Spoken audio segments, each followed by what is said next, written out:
1 million people died because of a mistake a 22-year-old made in a forest. He did not know he was making it. He did not know that a few gunshots in a rainy ravine on a spring morning in the middle of nowhere would set fire to 4 continents and change the map of the entire world. He did not even know for years that it was his fault. His name was George Washington. Yes, that George Washington, the one on the dollar bill. And this is the story they scrubbed off the marble, because the man you are picturing right now does not exist yet. The calm, towering figure, the steady hand, the father of a nation carved into mountains, painted crossing rivers, gazing out over history with those cool grey eyes that never seem to blink. That man is decades away. On the morning this story begins, there is only a young, ambitious, dangerously inexperienced officer deep in a wilderness he cannot read, wanting glory so badly he can taste it, and about to make the worst decision of his life. And here is the strange thing, the thing that will pull at you all the way through this long night. The most controlled figure in all of American memory began with the least controlled act imaginable. The man who had become famous for never breaking, for holding steady when everyone around him lost their heads, started his career by losing control completely in a rainy hollow in the woods in a matter of minutes. We're going to walk all the way into that hollow before this night is over, I promise you. But first you have to understand how a boy from Virginia ended up there at all, because the road that led him to that ravine is stranger than the ravine itself. So settle in. If you have come here to fall asleep, you are in exactly the right place, and there is nothing you need to do but let go. You do not have to follow the dates. You do not have to hold the names. Let them wash over you and drift past. I will keep talking low and steady all the way to morning, and none of it will ask anything of you. Let your eyes close whenever they are ready. And before they do, tell me one thing if you feel like it. Leave a comment and say where you are and what hour it is where you're lying right now. Maybe it is late evening in Chicago and the traffic has finally gone quiet. Maybe it is the deep middle of the night in Cairo. Maybe it is a cold grey dawn in Oslo and sleep never quite came. Wherever you are on this turning planet, I like knowing you are out there in the dark with me for a while. Here is where we're going tonight, slowly, with nowhere to be. We're going to start with an ambitious young man who wanted, more than almost anything, to matter. We're going to follow him into the deep forest of the Ohio country, into a world of empires and nations far more powerful than he understood, carrying a message he barely grasped the meaning of. We're going to stand with him at the shot that lit the fuse, and sit with the question of who really fired first, and what really happened in that ravine, a question people still argue about. We're going to watch him surrender, the only surrender of his life, and sign his name to a confession written in a language he could not read. And then we're going to ride with him into the worst massacre of the age and watch the war he started try and fail to kill him. And underneath all of it runs one quiet question, the one that outlasts the gunfire. How does a reckless young man who set the world on fire become the steadiest hero a nation ever had? Let us go back to the beginning and walk toward the mistake, slowly, together. Here is what you have to understand before we go into that forest. The young man walking into it thought he was on a simple errand. He had no idea he was stepping into the middle of a trap that had been closing for years. A trap set not by any one person, but by 3 different powers who all wanted the same thing and could not all have it. Forget for a moment everything you know about the older Washington. On this spring morning, he is nobody. He is 22 years old, a junior officer nobody in London or Paris has ever heard of, and he is about to walk out onto the most dangerous ground on the face of the earth without understanding even slightly what makes it so dangerous. That is not an insult to him. It is the whole engine of the tragedy. The forces that are about to collide over his head are so much larger than he is that he cannot even see their shape. So let me show you the trap he cannot see, piece by piece, the way it was really laid. The first jaw of the trap was Britain. The British colonies were crammed along the Atlantic coast, growing fast, hungry for land, and pressing westward against the mountains at their backs. Powerful Virginians, the very men Washington ached to impress, had formed a company and staked an enormous claim on the rich land beyond those mountains, the Ohio country. To them it was the future, land to sell, fortunes to build, and they meant to have it. The second jaw was France. From the north, New France was pushing south into that same country, building a chain of wooden forts, meaning to lock the entire interior and the great river road to the west, under French control forever, and pen the British behind the mountains for good. To France, the Ohio country was the spine of an empire, and they meant to have it too. And the third force, the one both empires kept trying to shove to the edge of the map, and the one that would actually spring the trap, was the people who were already there. Because here is the truth the schoolbooks bury. The Ohio country was not empty. It was home. It belonged to native nations who had lived on it and moved through it for countless generations. The Shawnee, the Delaware, the Mingo, and behind them the vast diplomatic power of the Haudenosaunee, the Iroquois Confederacy. And they were not helpless bystanders about to be brushed aside. They were players, skilled ones. For generations they had run a careful, deliberate strategy.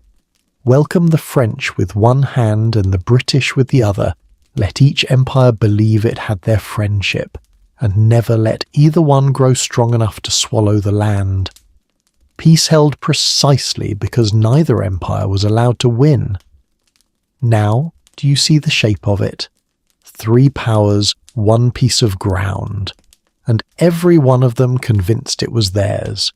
The British marching in to claim it, the French marching in to hold it, and the native nations watching both armies come and calculating, coldly and shrewdly, how to survive the collision, or how to turn it to their own advantage. The balance that had kept the peace for decades was about to shatter, and some of the men in that forest understood that perfectly. One of them, a native leader you are going to meet in the ravine, had already decided that the way to protect his own people was not to keep the peace at all. It was to start a war between the two empires, and to use a naive, ambitious young Virginian to light it. And into the exact centre of all this, 3 empires' worth of ambition balanced on a knife's edge, the governor of Virginia decided to send a message. He needed someone to carry a demand to the French, leave, someone tough enough to survive the journey, ambitious enough to want it, and expendable enough to risk. He looked around for a young man with more courage than experience and more hunger than sense. He found George Washington, and Washington said yes before the danger could talk him out of it. He wanted this. That is the thing to hold on to as we walk into the woods. He was not dragged into history. He ran toward it, hungry for the glory he thought was waiting, with no idea that the ground he was so eager to reach had 3 empires' worth of gunpowder buried under it, and that he was carrying the match. To understand the mistake, you have to understand the errand that led to it, and just how strange it was to hand that errand to a boy. The prize at the center of everything was a single stretch of ground. The forks of the Ohio, the exact spot where two rivers meet to form a third, the gateway to the entire western interior. Whoever built a fort there controlled the way west. To the men drawing maps in London and Paris, it may have been the most valuable point on the continent, and the French were moving to take it. So the governor of Virginia decided to draw a line. He would send the French a formal demand: leave the Ohio country, you are trespassing on land the British Crown claims, and he would send it out into hundreds of miles of winter wilderness, into the teeth of the very forts the French were building.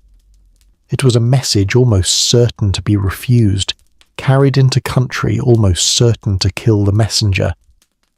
And the man chosen to carry it was a 21-year-old with no diplomatic training, no combat experience, and no business being trusted with something this dangerous. Except that he wanted it. That was his qualification. Where older, wiser men saw a miserable and perilous errand, George Washington saw a door, a chance to be noticed, to matter, to come home with the story that would make powerful men learn his name. He volunteered. And they let him go, because expendable and eager is exactly the combination you want in a man you are sending somewhere he might not come back from. What he did not fully grasp, riding out that winter, was that he was not really carrying a letter. He was carrying a spark. Every step he took toward the French forts tightened the trap I described, brought the two empires one pace closer to the collision that the balance of decades had so carefully prevented. He thought he was delivering a demand. He was in truth walking the fuse toward the powder, and the journey to deliver it nearly killed him 3 times over before the war he would start had even begun.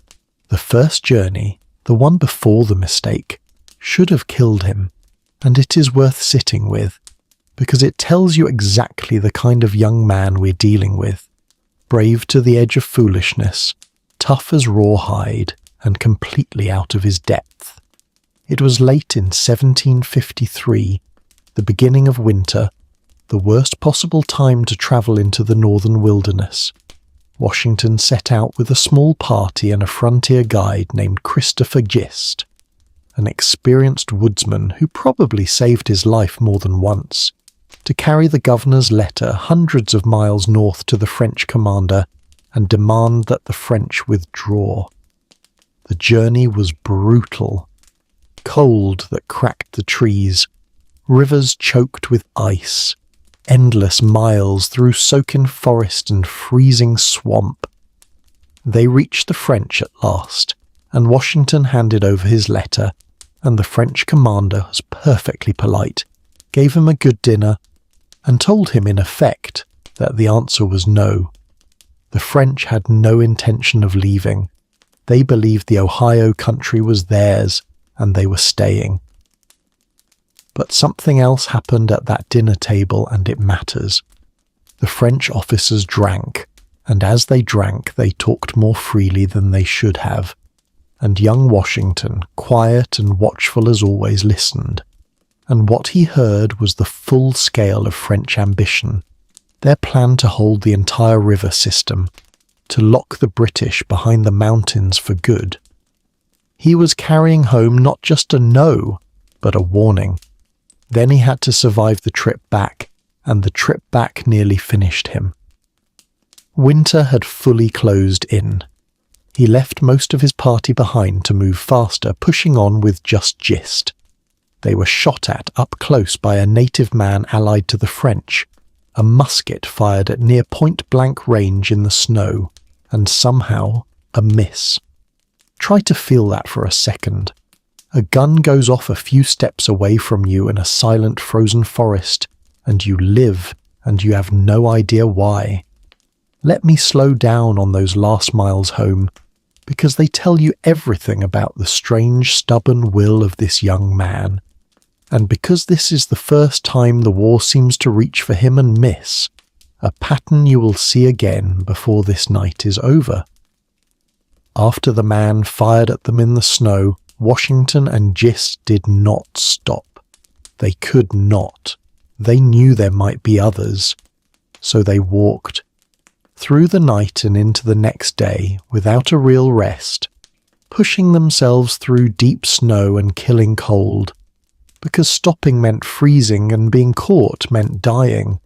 2 men, alone, in an endless white forest, putting one foot in front of the other because the only alternative was to lie down and never get up. Then they came to the river, the Allegheny, and their hearts must have sunk because it was not frozen solid. It was worse. It was full of broken, churning ice, great jagged plates of it grinding down the current, too thick to swim, too loose to walk on. There was no way around. So they did the only thing they could. With a single hatchet, working through an entire day in the cold, they built a raft, a crude platform of logs, just barely enough to carry 2 men across a river choked with ice. And it went wrong almost at once. Out in the middle of the current, the ice caught the raft and spun it, and slammed into it, and Washington, trying to push them clear with a long pole, was thrown off balance and pitched straight into the freezing river. The water closed over him. In that cold, a man has minutes. He caught hold of a log of the raft as the current tore at him and dragged himself back, soaked to the skin, in air far below freezing, and there was no fire, no shelter, no dry anything, and full dark coming on. They could not reach either bank. The raft was stuck, so they made for a small island in the middle of the river and climbed onto it, and spent the whole night there. A young man in soaked clothes on a bare island in the black heart of a winter night, with the ice grinding past on both sides. Gist's hands and feet froze. By every reasonable measure, Washington should have died on that island. The cold alone should have taken a man in wet clothes with no fire. He did not die. When the grey morning came, the river around the island had frozen hard enough overnight to bear their weight, and they walked off the island across the new ice and made it, at last, to safety. Washington had, in the space of a single journey, been shot at from arm's length, thrown into a freezing river, and left overnight in lethal cold, and walked away from all 3. He came out the other side, staggered home and delivered his report, and here is the thing that turns the key on his whole life. The report he wrote, a plain, vivid account of the journey and the French threat, got published. It was printed in the colonies and even in London. And suddenly, the name George Washington meant something. A 21-year-old nobody had walked into the frozen wilderness, faced down the French, nearly died several times over, and come back with a story. He was, for the first time, a name. A young man on the rise. It went to his head.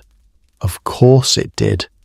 He was 22, suddenly a little bit famous, hungry for more. And when Virginia decided the warning was not enough, that it was time to send armed men into the Ohio country, Washington did not just accept a command. He wanted it. He got a commission, a small force of Virginia militia, and orders to march west and protect Virginia's claim. He was a surveyor who had never commanded men in a fight, leading a small band of half-trained soldiers into the most dangerous political ground on earth, carrying the ambitions of an empire and the overconfidence of a young man who had just survived something and started to believe he was untouchable. What could possibly go wrong? Here is the moment the whole world turned, and I'm going to slow all the way down for it, because 270 years later people still argue about exactly what happened in this ravine. And that argument is part of the story. It is the spring of 1754. Washington is marching west with his small force when the news reaches him. The French have beaten Virginia to the key spot, the meeting of the rivers where the Ohio begins, and they are building a great fort there. Washington keeps advancing anyway, deeper into contested ground, and makes camp. And there he makes contact with a native leader whose role in this is enormous and often shoved into the background. A Haudenosaunee chief the British called Half King, whose own name was Tanagrisson. Tanagrisson had his own reasons to want a war between the British and the French, his own people's interests, his own grievances against the French, his own game to play. He was not Washington's follower. If anything, in the hours that mattered, he may have been Washington's manipulator. Remember him. He is about to do something that changes everything, and it is worth understanding his game, because it is the hidden engine of this whole disaster. Tanagrisson was in a difficult and dangerous position. His authority over the peoples of the Ohio country was not as solid as the British believed, and the French were the greater immediate threat to his standing. They were the ones building forts, the ones marching soldiers south, the ones who treated him and his people with contempt. He needed the British and the French to go to war with each other. A war would make him and his warriors valuable, would force the British to treat him as an essential ally, and might drive the hated French out of the country for good. What he did not need was peace. Peace left him powerless, squeezed between two empires that barely noticed him. So when this green young Virginian arrived, ambitious, eager, desperate to prove himself, and utterly unable to read the deep currents of native diplomacy running underneath every word spoken in council, Tanagrisson must have seen an opportunity walking toward him on two legs. Here was a young man who could be pointed like a loaded gun at the French. All it would take was the right push at the right moment. Word comes that a small party of French soldiers is camped nearby, in a hidden, rocky hollow in the woods. Washington is told they may be a threat, a scouting party, perhaps the advance of an attack. Whether that was true, or whether Tanagrisson shaped what Washington believed, we cannot fully know. But in the grey hours before dawn, in the rain, Washington and a band of his men, together with Tanagrisson and his warriors, move through the wet forest and quietly surround the hollow where the French are camped. And then, in the dim wet light, something goes wrong. A shot is fired. Who fired it? We do not know. That is the honest truth, and it is one of the great small mysteries of history. Was it a French soldier, startled? Was it one of Washington's men? Did Washington himself give an order, or did the shooting simply erupt out of fear and confusion? Accounts differ. The French would say one thing, the British another, and the noise and chaos of those first seconds belong to no one's clean version. What we know is that in a few minutes of gunfire in that ravine, around a dozen French soldiers were killed and the rest were captured. Washington's first taste of combat was over almost before it began, and he was, at first, exhilarated. He had won. But the killing was not finished, and here the story turns very dark, and I will keep it non-graphic, but I will not pretend it away, because it is the true hinge of everything.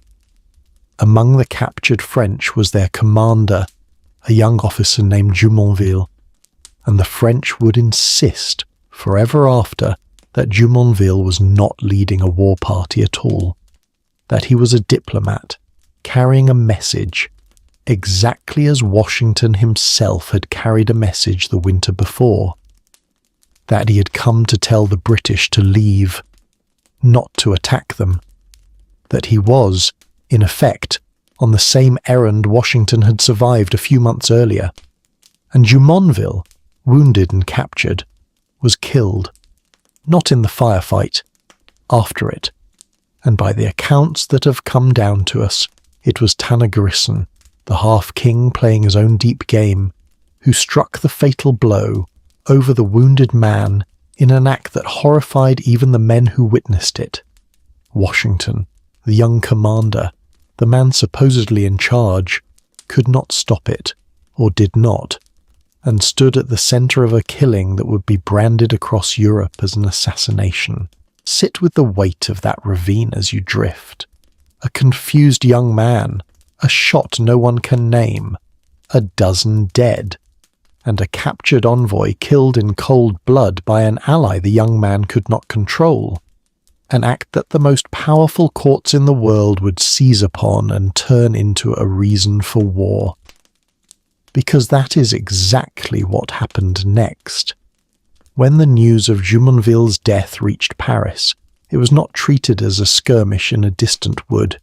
It was treated as murder, the assassination of a French officer on a peaceful mission, and it gave France everything it needed. The fuse was lit, and the young man who lit it had no idea yet what he had done. Washington knew one thing at least. The French would come back for revenge, and they would come in force. So he did what he could. He pulled his men back to a wide meadow and threw up a small round stockade, a crude wooden fort hastily built, ringed by shallow trenches. He gave it a name that would turn out to be one of the bleakest, most honest names in military history. He called it Fort Necessity. Not Fort Victory, not Fort Defiance. Necessity. Because it was all he could manage, because he had no better choice, because it was what desperation could build, and almost everything about its position was wrong. Look at where he placed it, and you can see the inexperience in the very geography. The meadow was low and damp. It was ringed at musket range by tree-covered high ground, exactly the kind of cover an attacking force could hide in and fire down from. A more experienced commander would have looked at that ground and known it was a trap waiting to close. Washington, 22, still learning, dug in and waited. They came in early July. A large French and native force, far larger than Washington's, including the vengeful half-brother of the very man, Jumonville, who had been killed in the ravine. This was personal now. They swept in and did exactly what the ground allowed. They took to the trees on the high ground and poured fire down into the little fort and its trenches, and here every weakness of the position came due at once. Washington's men, out in the open ground of the meadow and in the shallow trenches, could barely see the enemy at all. Just smoke and movement in the tree line, muzzle flashes from behind cover, an enemy that gave them almost nothing to shoot back at. The French and their allies, dry and hidden and firing downhill, picked at the exposed defenders hour after hour. Washington's small force began to bleed, men falling in the mud with no way to strike back at the shadows killing them. And then the sky turned against him too. It began to rain. Not a shower, a downpour, a drenching, endless rain that turned the trenches into muddy ditches of standing water. Washington's men crouched in the flooding trenches, soaked and exhausted, some of them standing in water up to their shins, the wounded lying where they could not be kept dry. Their gunpowder got wet. Their muskets began to fail, and a musket that will not fire is just an awkward club. One by one, the defenders' weapons fell silent, not because the men were beaten, but because their powder had turned to useless paste in the rain. Everything Washington had was coming apart in the mud, while the French and their allies, dry in the cover of the trees, kept firing.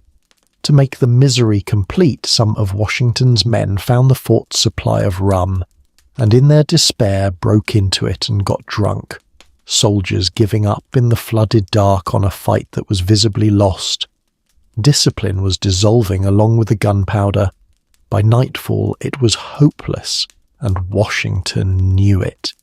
His men were dying. His powder was ruined. Dozens were dead or wounded, and no help was coming. And so George Washington did the only thing left to do, the thing he would never do again in his entire long life. He surrendered. The one and only surrender of his career happened here, in a flooded meadow, at 22, in a fort called Necessity. And it is almost unbearable to think how close the whole future came to ending in that mud. How easily the man who would one day command a revolution could have simply died here, an obscure young officer in a failed little fort, a footnote no one would remember. But the surrender itself held one final humiliation, and it is the strangest, sharpest detail in the whole story. Because of what Washington signed that night, without fully knowing what he was signing, picture the scene, because it is almost too pointed to be true. It is night. The rain is still coming down. Washington has agreed to surrender, and the French draw up the terms, the document that will let him and his surviving men march away alive. It is written by candlelight, in the rain, on wet paper, and it is written in French. Washington did not read French. Almost no one in his exhausted, battered command did. So the terms had to be translated for him, out loud, by a man whose own command of the language was shaky, in the dark, in the wet, with wounded men groaning nearby and the pressure of a surrender bearing down on everyone. And somewhere in that miserable translation, a single word slipped past. The French document, in describing the death of Jumonville back in the ravine, used a French word that meant assassination, the assassination of Jumonville, and Washington signed it. He put his name to a document that, in plain French, confessed that he had assassinated a French officer. Did he know? Almost certainly not. Not fully. By his own account and the account of others, the word was mistranslated or blurred in that candlelit reading, rendered as something softer, something like the death of, rather than the assassination of. He believed he was signing simple terms of surrender. He did not believe he was signing a murder confession, but it did not matter what he believed, because France now held in Washington's own handwriting a signed confession from the very officer at the centre of the incident, admitting to assassination. And they used it. They printed it, spread it, waved it in front of the courts of Europe. Here, they said, is the proof. The British did not stumble into a skirmish. Their own officer has signed his name to murder. Think about how devastating that is. A 22-year-old, soaked and defeated in a flooded meadow, signs a paper he cannot read to save his men's lives, and in doing so hands one of the great empires of the world a written confession that becomes a propaganda weapon aimed at his own country. The mistake in the ravine had lit the fuse. The signature in the rain poured oil on it. And still, this is the part that should keep you turning it over. The full fire had not yet caught. Because these were two skirmishes in a distant forest on the far edge of the world, and it would take a little while for the great empires to decide that this obscure young Virginian's blunders were worth a world war. But decide they would, and when they did, they would send a real army, a proper British army, to crush the French and put things right. And they would let the young man who started it all come along to watch. He was about to ride into the worst day of the entire war, and it would be the day that made him a legend.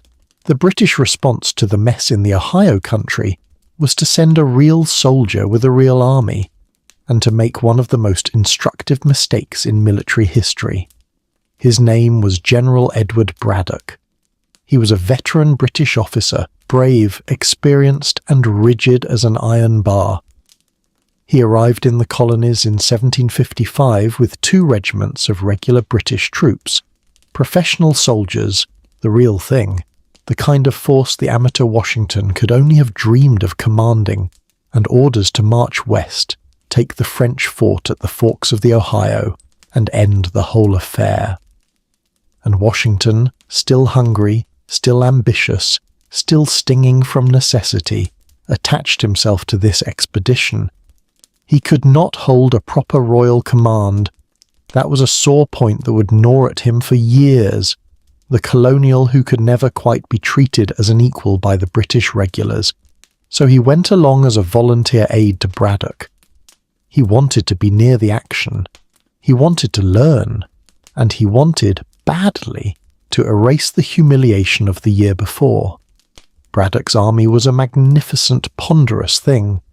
Cannon, wagons, hundreds and hundreds of red-coated regulars, cutting a road through the wilderness as they went, dragging the full weight of European warfare through a forest that had never seen anything like it. And that was exactly the problem. And Washington could see it even if Braddock could not.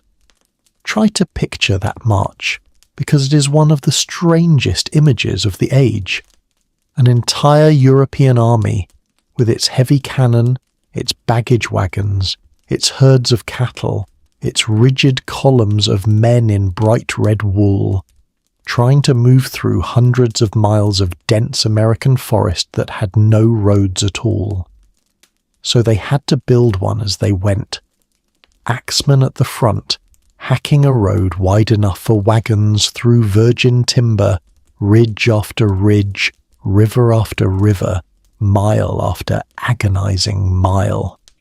The army crawled forward at the pace of the trees it could cut down, some days only a few miles, the whole enormous column strung out for miles along a raw gash in the forest, vulnerable along its entire length.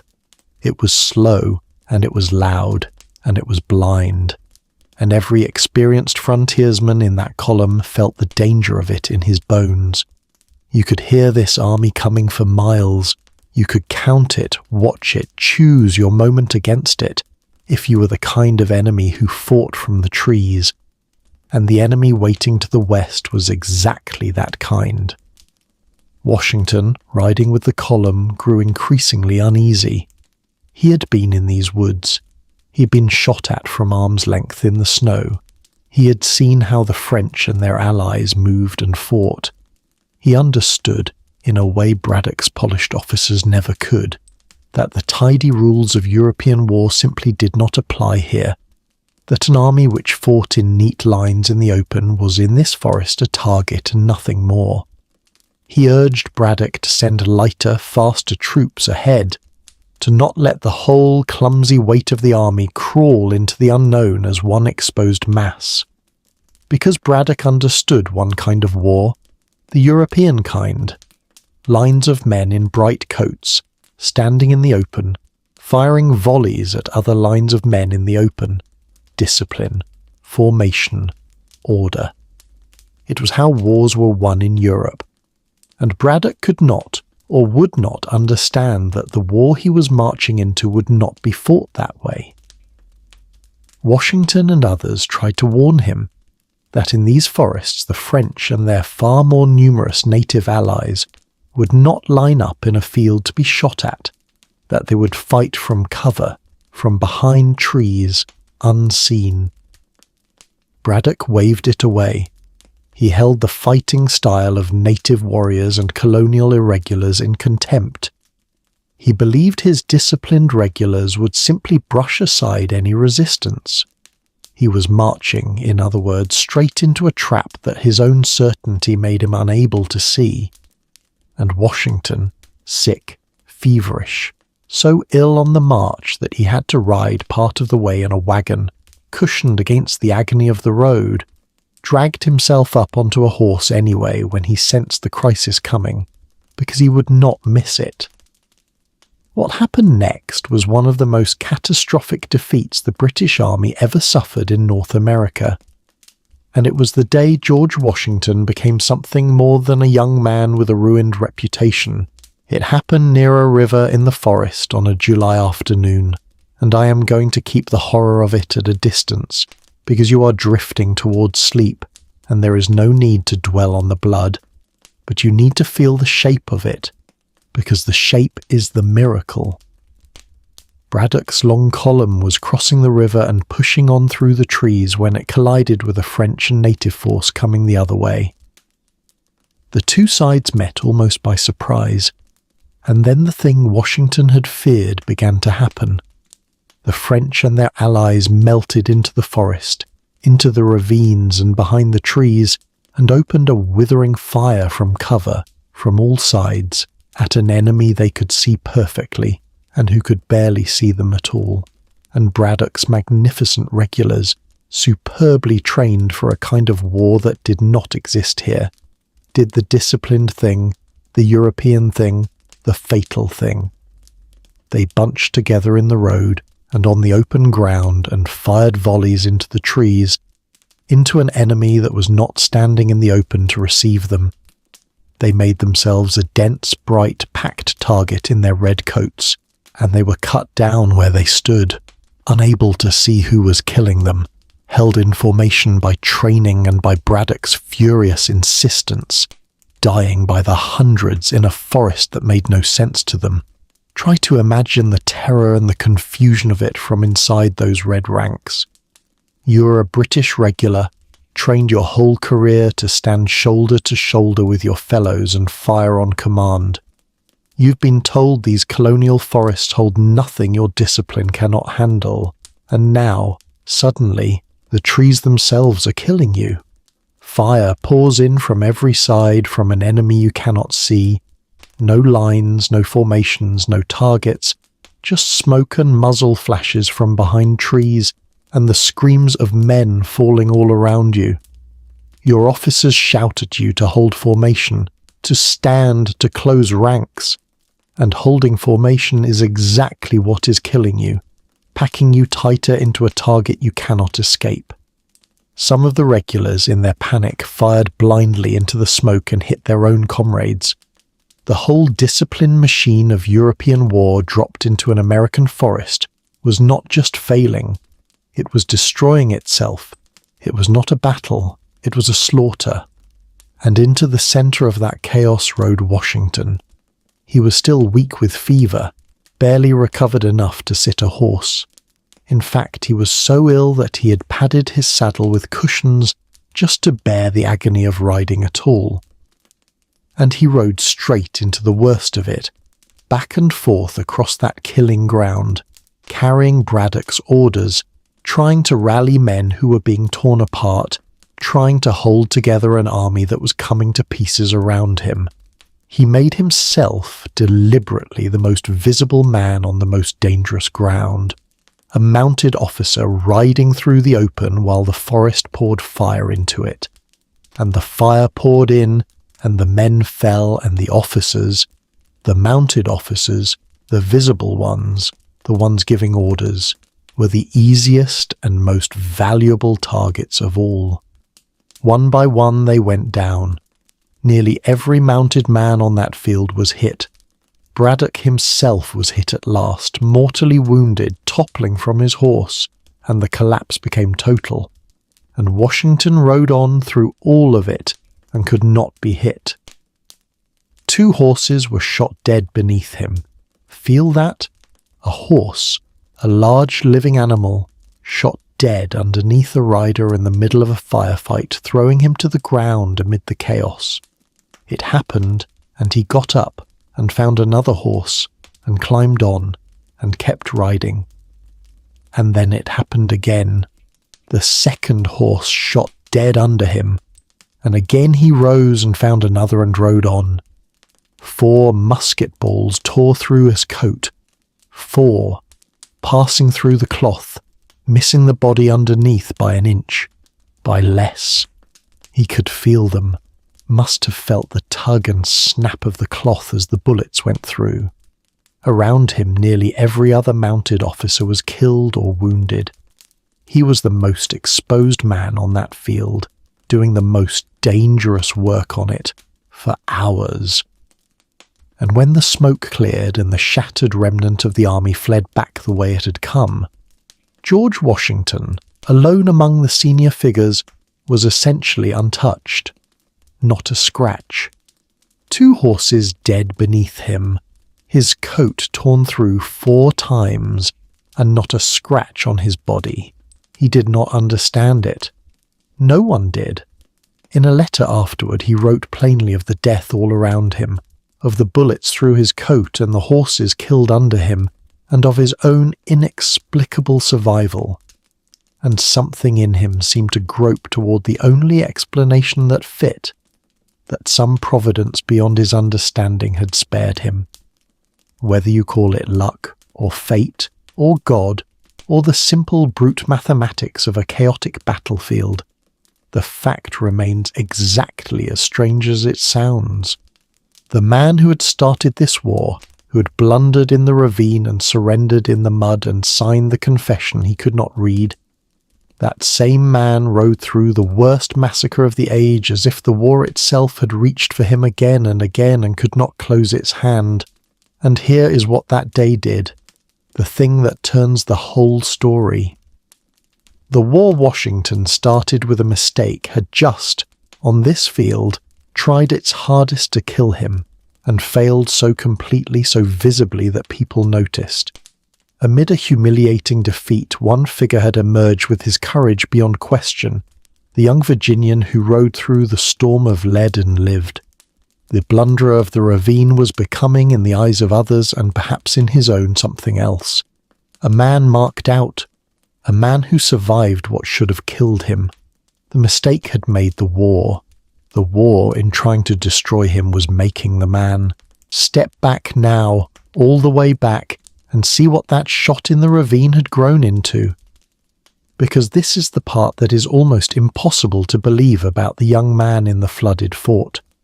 Those 2 little clashes in the forest, the ravine and Fort Necessity, did not stay in the forest. They were the spark, and the spark caught, and the fire spread until it had wrapped itself around the entire globe. What began between Washington and the French in the Ohio country widened into a war between Britain and France, and then dragged in their allies, and then their empires, until it became a struggle fought not just in the forests of North America, but in Europe, in the Caribbean, in West Africa, in India, on the oceans of the whole planet.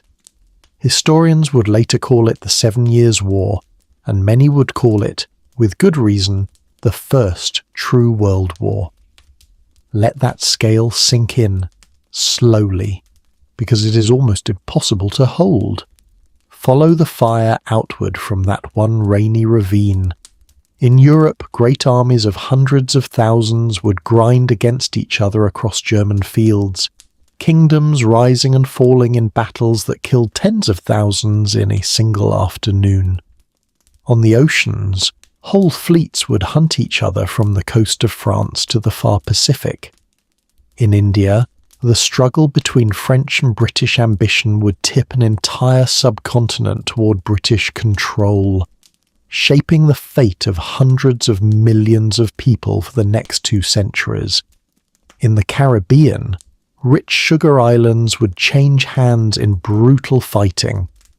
On the coast of West Africa, trading forts would fall.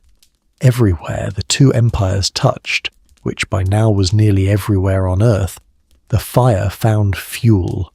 It redrew the map of the Earth. When it finally ended, France had lost almost its entire empire in North America, the whole of Canada, and the vast interior passing to Britain. The balance of power between the great European states shifted. The map of India began to turn British. Fortunes were made and lost, kings were humbled, and something close to 1 million people, soldiers and civilians across 4 continents, were dead before it was over. And there is one more consequence, the strangest of all, that almost no one saw coming. The war left Britain victorious but enormous in debt. And to pay that debt, Britain turned to its American colonies and began to tax them. Those taxes, on colonists who had just fought and bled in that very war, would breed a resentment that grew and grew until it became a revolution. The same forests, the same colonists, and the very same George Washington. In other words, the war the young man lit in that ravine would, by a long and winding road, help create the conditions for the American Revolution, the revolution that would make him the father of a nation. The mistake did not just start a world war. It planted, without anyone knowing, the seed of the country he would one day lead. But that is a story for another night. And it had begun, genuinely, traceably begun, with a confused firefight in a rainy ravine, started by a 22-year-old colonial officer who did not know what he was doing. Even a great British statesman of the age looking back marvelled at it, that a volley fired by a young Virginian in the backwoods of America had set the world aflame. Washington himself, as a young man, had actually written a careless line about how he found something charming in the sound of bullets, a boast he would live to deeply regret, and which came back to embarrass him once the true cost of that whistling became clear. Because the sound he had found charming in the ravine had, in the end, been the opening note of a war that killed 1 million people. Sit with that as the fire spreads across your mind's map. One young man, one wet morning, one shot no one can even name, and from it, a burning world. And now here is the second half of the mystery, the one that has been waiting quietly under this whole story. Because a man who did all that, who blundered into a world war, who surrendered, who signed a confession of murder, who should by every right have been remembered, if at all as a cautionary tale, that man did not vanish into disgrace. He became the most trusted figure his country would ever produce. How? This is the real question of the night, and it is worth turning over slowly because the answer is not simple, and it is not entirely flattering, and that is exactly what makes it true. Start with the plain fact that the young Washington of 1754 and 1755 was, in many ways, not admirable. He was ambitious to the point of recklessness. He was thin-skinned, hungry for rank and recognition, quick to complain when he felt slighted, and willing to march men into terrible danger partly to serve his own rise. He made real, catastrophic mistakes, and other people died for them. If the story ended in the ravine or in the flooded fort, we would remember him, if at all, as a reckless young man who caused a disaster. But the story did not end there, and here is what happened instead. Washington learned. That is the quiet, unglamorous heart of it. The frontier, the ravine, the surrender, the massacre, the years of hard, humbling, often thankless command that followed, became the harshest possible education, and he absorbed it. The overconfident boy who'd found the whistle of bullets charming became a careful, watchful man who had seen exactly what bullets do. The commander who placed a fort in a deadly hollow became a general famous above all for patience, for caution, for the refusal to risk everything on a reckless throw. 20 years later, leading a revolution, his greatest gift would be precisely the thing his younger self had lacked: the discipline to not attack, to hold back, to keep his ragged army alive rather than gamble it away for glory. And those years in between were not glory years. This is the part the marble skips entirely. After Braddock's disaster, Washington spent years as a frontier commander, given the near-impossible job of defending a long exposed stretch of the Virginia frontier against raids, with too few men, too little money, and too little support from the government he served.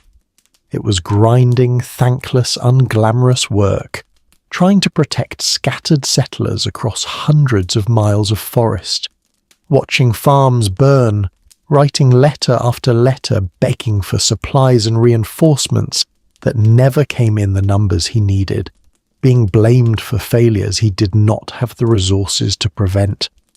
There was no glory in it. There were no famous victories. There was just the daily wearing weight of responsibility for other people's lives under impossible conditions. And it was there, in those hard, unremembered years, that the real transformation happened. The young man who had wanted glory learned what command actually costs. He learned patience because impatience got people killed.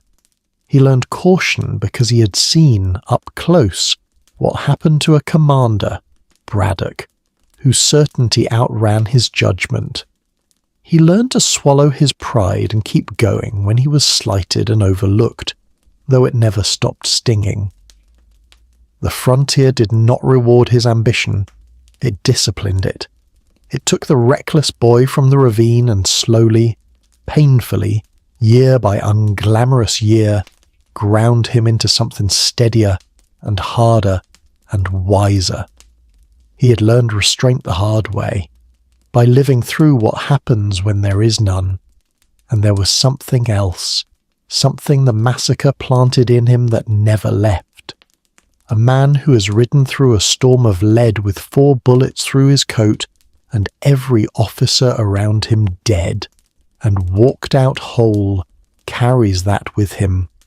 It gave him, and the people around him, a strange sense that he was meant to survive, that he was, in some way none of them could name, protected.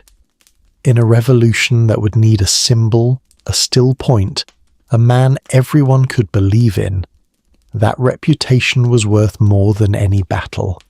People followed him not only for what he did, but for what he seemed to be, the man the bullets would not take. But I want to be honest with you the way this whole channel tries to be, because the marble version hides things, and the hidden things matter. Washington's rise, his wealth, his very ability to become the figure we remember, rested on foundations we cannot pretend away. He built his fortune and his standing on land, the same Western land this whole story is about, land that belonged to native nations who were pushed, again and again, off of it. And he built his life on the labor of enslaved people, who worked his fields and his house, and whose freedom he did not grant in his lifetime, though he wrestled with it at the very end. The steady hero and the ordinary participant in the great injustices of his age were the same man. Both are true, and you do not have to force them into one to hold them both tonight. So how did the blunderer become the father of a nation? He did not do it by being flawless. He did it by surviving his own worst mistakes, by learning from a catastrophe he himself had caused, and by growing, slowly, painfully, incompletely, into the steadiness the young man in the ravine so completely lacked. The steadiness was not where he started. It was what the fire forged him into. But we have not finished with the strangest part of all, the part that has followed George Washington through more than 2 centuries, and that historians still cannot fully explain or fully dismiss, because there is one more story about that massacre in the forest, and it is either a haunting coincidence, or a legend that grew in the telling, or something stranger than either. And I am going to tell it to you honestly as exactly what it is, a story. A story that may be true, may be half true, may be entirely invented, and that has refused to die for 250 years anyway. Come back with me, one last time, to that killing ground. Remember what happened there, because it is the fact underneath the legend, and the fact is not in dispute. 2 horses shot dead beneath him, 4 bullets torn through his coat. nearly every mounted officer around him killed or wounded, and Washington himself, the tallest, most visible target on that field, riding through the worst of it for hours, walked out without a single wound. That part is real.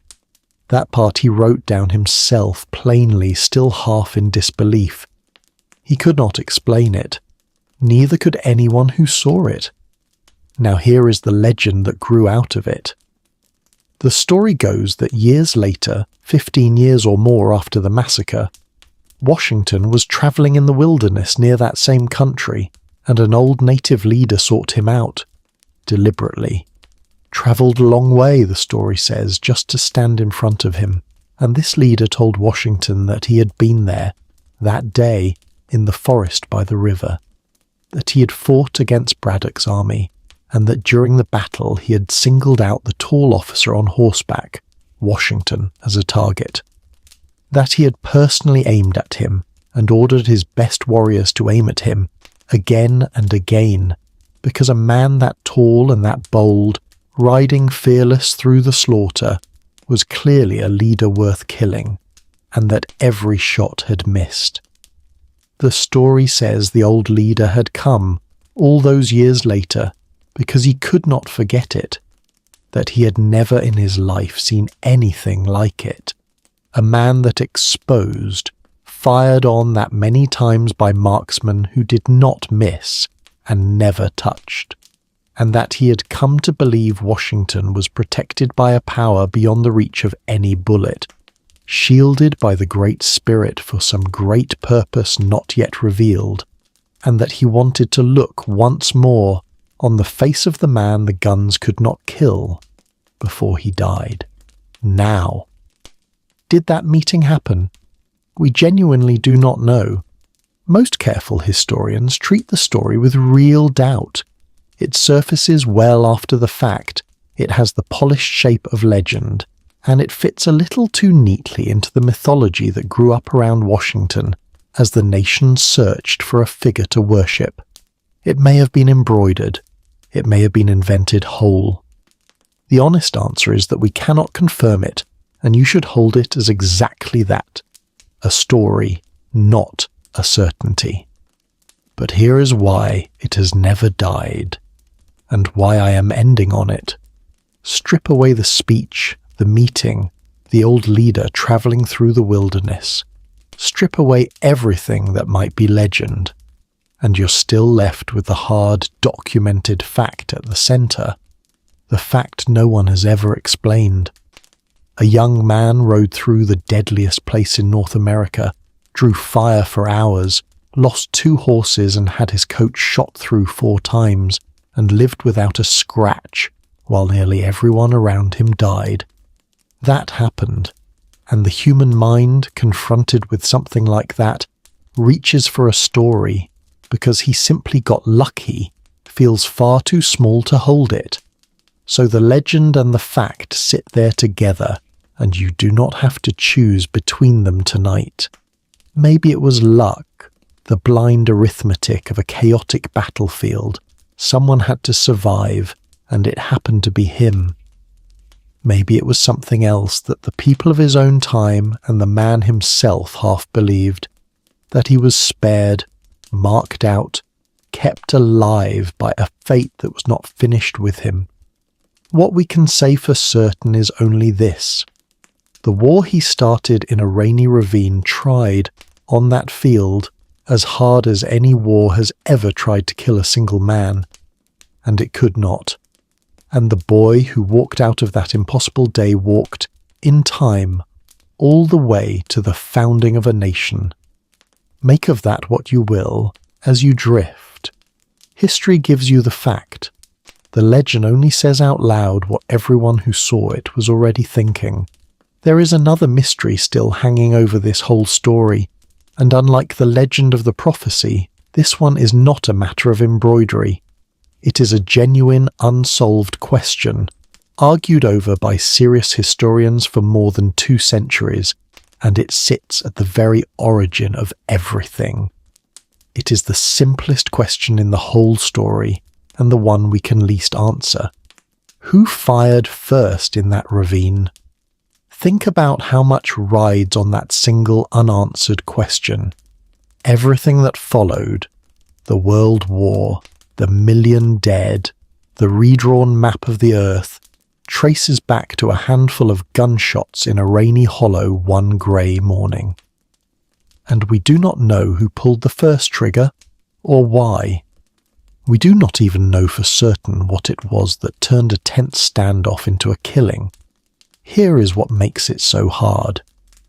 Almost everyone who could have told us had a reason to shape the story.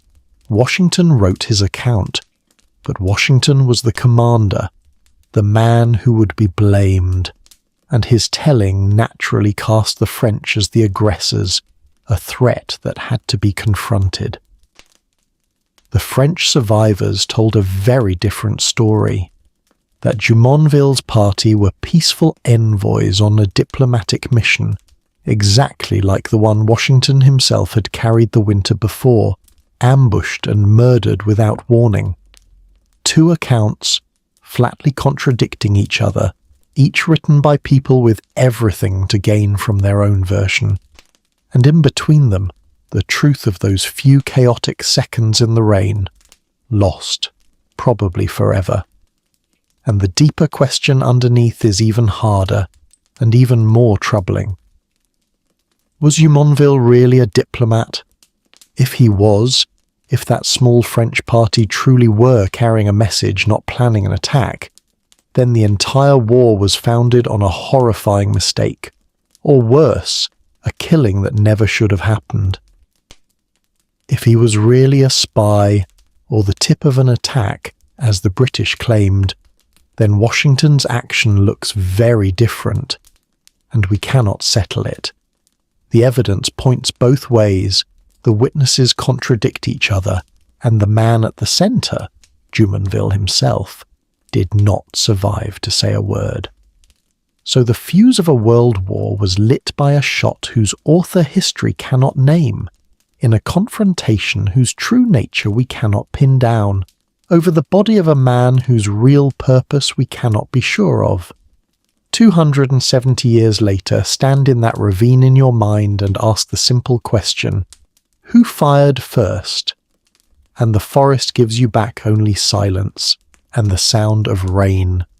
Some questions do not get answered, they just get old. And what of the ground itself? The forks of the rivers, the ravine, the meadow where the little fort drowned in the mud. What became of the prize that three empires were willing to set the world on fire to control? The French, in the end, lost all of it. The Great War that began in that forest stripped France of nearly its entire North American empire. The forts came down or changed hands, the French flags were hauled off the rivers, and the country they had fought so hard to hold passed to Britain. The men who died at the forks died for a possession their nation would not keep. But the British did not truly keep it either.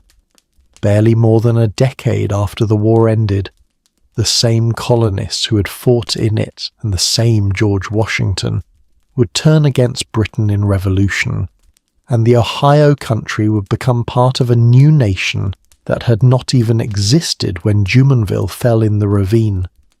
The land changed hands again, under a flag no one in that forest had ever seen, and the people who had lived there all along, the Shawnee, the Delaware, the Mingo, the nations who had played the long, careful game to keep either empire from swallowing their home, they suffered the cruelest turn of all.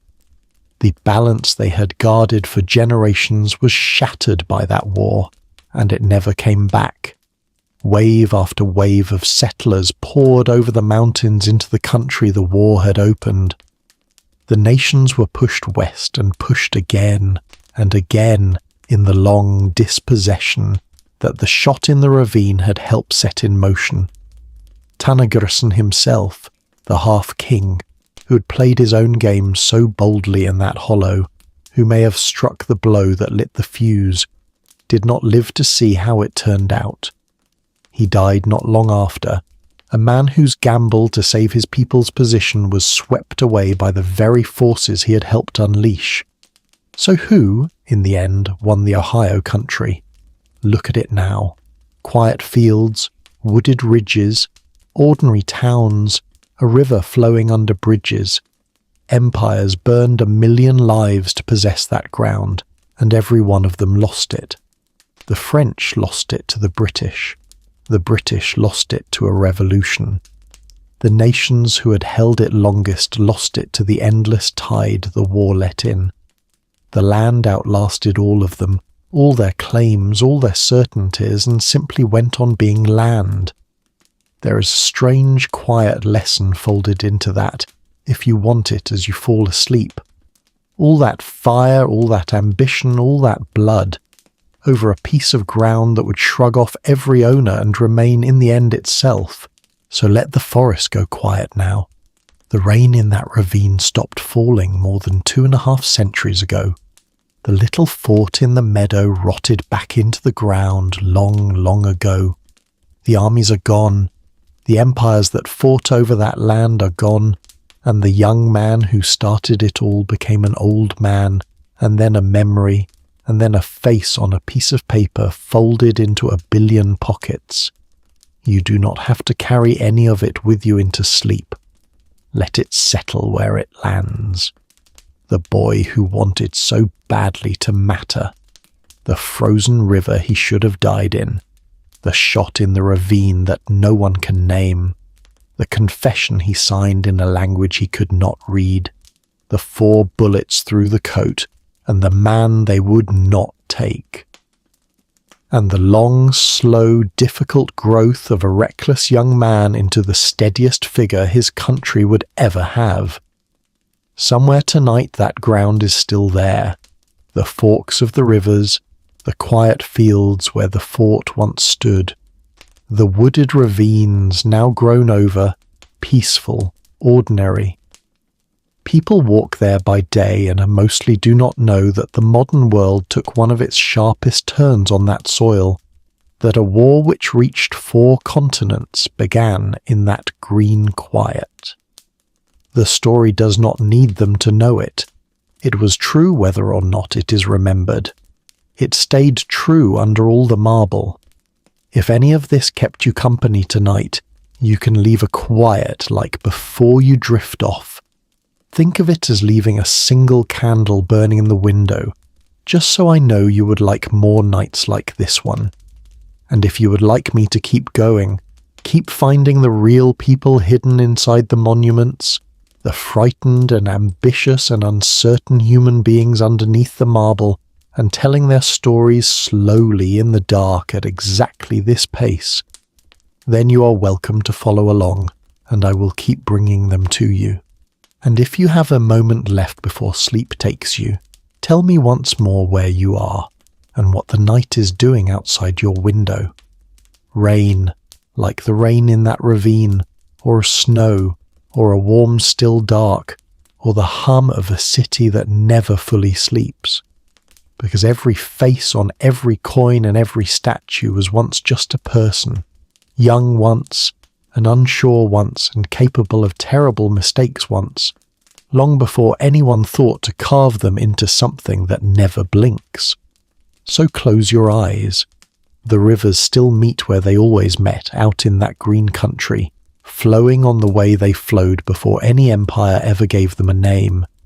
The forest has long since taken back the ravine. And the questions that remain, who fired first, what Washington truly understood, how much of the man was luck and how much was made, are the gentle kind now, the kind that do not need answering tonight.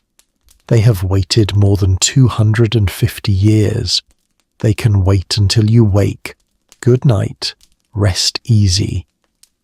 The old story will still be here in the morning, patient as it has always been, and so, I hope, will you.